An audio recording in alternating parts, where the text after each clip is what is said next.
மாதம் ஒரு முறை இந்த இனிமாவை உங்கள் ஆசனவாய் வழியாக எடுத்துக்கொண்டால் உடலில் உள்ள அனைத்து கழிவுகள் நீங்கி ஆரோக்கியமாக வாழலாம்.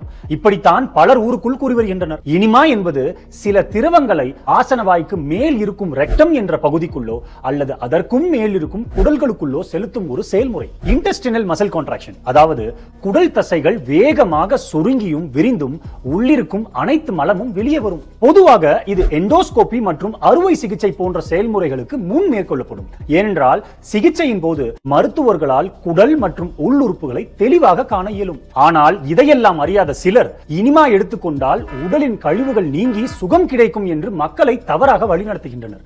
இனிமா அடிக்கடி எடுத்துக்கொண்டால் எலக்ட்ரோலைட் இம்பேலன்ஸ், அதாவது உடலில் உள்ள கனிமங்களும் குறைந்து முக்கியமாக சர்க்கரை நோயாளிகள் மற்றும் சிறுநீரக நோயாளிகளுக்கு பெரும் ஆபத்தில் முடியும். குடலில் உள்ள மலம் வெளிவந்தால் உடலில் உள்ள நச்சுகள் வெளிவரும் என்று நம்புவது ஒரு அறிவார்ந்த செயல் அல்ல. நன்றி.